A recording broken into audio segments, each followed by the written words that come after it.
But okay, let's bring it back to when you were in Zimbabwe. So, actually, if you've seen the episode with Antoinette, she's also from Zimbabwe, and she very, very briefly touched on something quite big that happened in Zimbabwe. But I'm gonna let you talk about it because I think you were there. Yeah. So you're the most qualified to tell your story about it. Yeah. Sure. So I'll try and give the most politically correct, open, and different view than you would get from certain people, because I think when a country like Zimbabwe goes through what it did, which was a big shift in the way the country was run. Obviously, I was born in the 90s. I was born in 95. Nice. So I kind of was born into a nation that had just gone through, quite a big change over the course of the last 30 years. So it had gone through a civil war, and obviously the British had left, or the British rule, let's say, government. Okay. So there's a British government before, and then there was an interim government, which was run by the sort of local population in Zimbabwe, but it was still predominantly white, or still predominantly Western or European. And then there was this transition to a local or a government run by the Zimbabwean people who weren't of a European descent. So it was this big change that happened, right? When did that happen?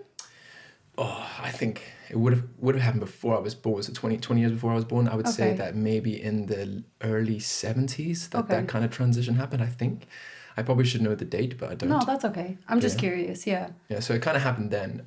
And bear in mind, obviously I was born into that world, so the world was kind of one way to me. And then towards the end of the 90s, there was a bit of trouble because, one ruling party was trying to stay in government, as you would if you look at any country in the world. And I love following geopolitics just because of that, because I used to think that it was only us, poor us, poor Zimbabwe. Yeah. But it was everywhere. Everywhere in the world's going through this. There's a political leader that wants to stay in power, and they'll do whatever they can to stay in power. Yeah.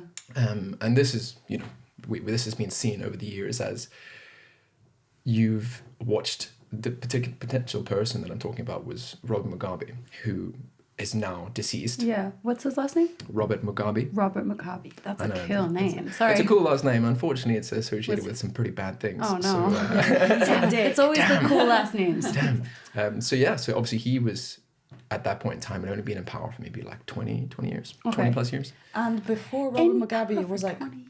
Yeah.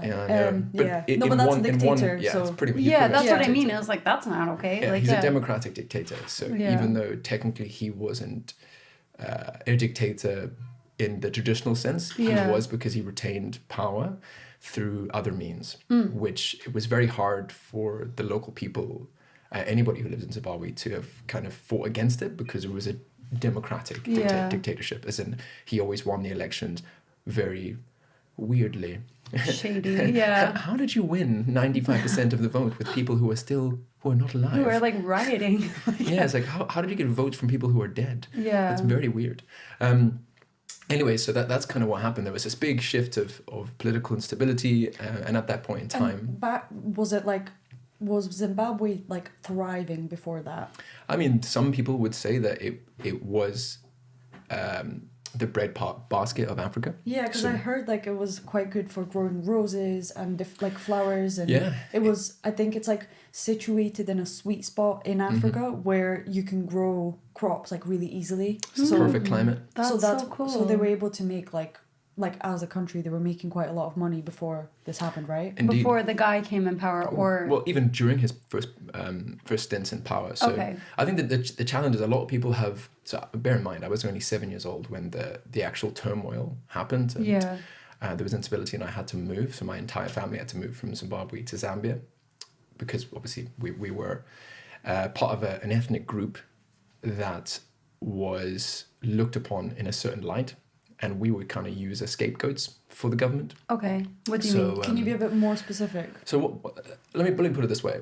When the government was wanting to continue staying in power after this 20-year stint, it was just over 20 years that they've been in power for, they had nothing left to give, because there was nothing more, as in the country wasn't doing better, it was kind of starting to get worse. Yeah. So there were a lot of promises made, and one of the promises was that they would return the land. They would nationalize the country. Basically, they would return the land that had been, let's say, taken by the colonialists hundreds of years ago, and that were owned by families who'd been farming that land for a while, who are from a European descent. Yeah. And their whole kind of sale, which in a way could have been really good. They could have bought the land from these people and returned it to the people the who native are population. native, yeah.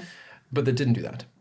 They did the opposite of that. They used it to generate anger from the population, and that anger allowed them to gain followers behind their behind the sort of their push, their let's say diplomatic agenda kind of thing, yeah. even though it wasn't really, I would say that. And they used that anger, and they used that fuel of the anger towards previous heinous crimes that were done by previous governments and maybe even the colonialists themselves. Yeah. And they used that anger, that fuel, to push people to take rather than to do it democratically. Like inciting so like a civil war. Farms. Like but again, it's like a race war in a sense. It was a race war in a way. That's so intense.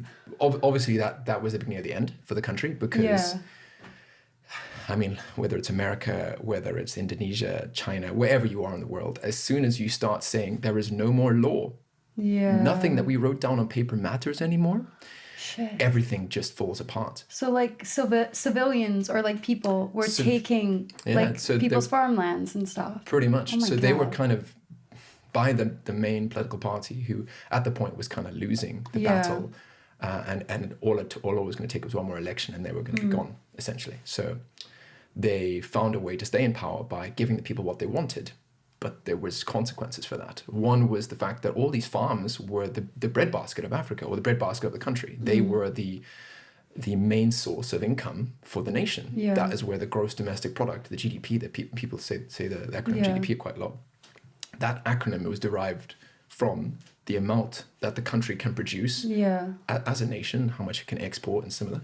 So there's a whole complex reason behind that. But essentially, all the food producing parts of the country stopped. Stopped. So where does the food come from? Because you can't just like change over farmlands, like, oh, there you go. Yeah. Like especially if you haven't been doing it for years, like, or something. Like if you have no knowledge of how to run a fucking farm. Exactly. No, so it's a 20-minute solution. Yeah. It's literally like, okay, it's kind of like ripping the toy out of another child's hand. But then you don't know what the fuck to do. That's so intense. Do you know what I mean? It's like, but what are you going to do with that? You don't know how to use that fucking toy. So did that happen? So your family were farmers? So my family were farmers, yeah. Fucking so hell. my dad had a successful farm. He was, I think, the chairman of the Commercial Farmers Union. Damn. So he basically had done... My father's Scottish, by the way. So, that's one of the reasons I'm in Scotland.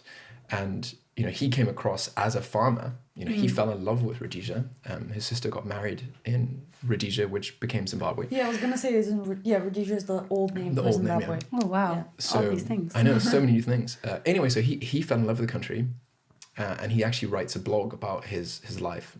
It's called Not Now, Just Now. Oh, cool. Which is actually a saying in Zimbabwe. It's actually quite nice that he's kind of full circle. Brought a full circle around, because it's never now. Yeah. It's always just now, or it's not now.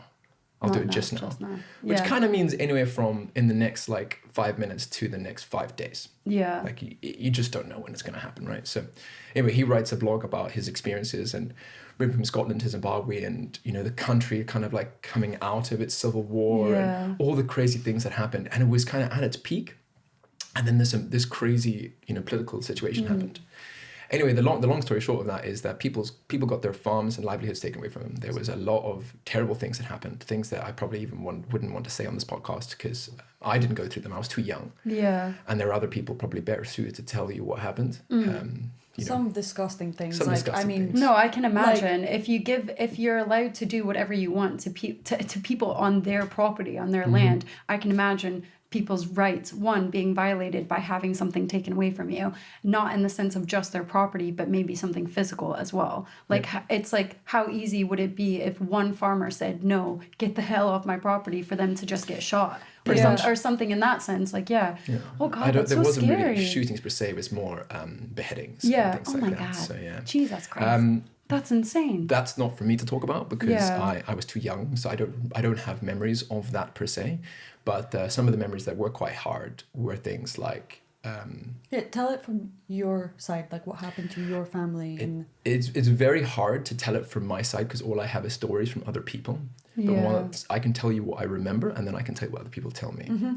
So what I remember were things like being told by my mum that we have to leave our house, and it was over the cover of darkness, packed as much stuff as we could. Fuck. I'm not sure if it was cover of darkness, but I remember it being dark the one time, Yeah. and just packing whatever we could put into a car. That's all we could take with us. I think my mom or my granddad managed to get somebody to send a small truck out to get more of our stuff. Yeah. And thankfully, my mom had bought a house in the town. My mom was a single mom at the time, so hands down, lots of respect for my mom and what she went through, even before she got married to my dad.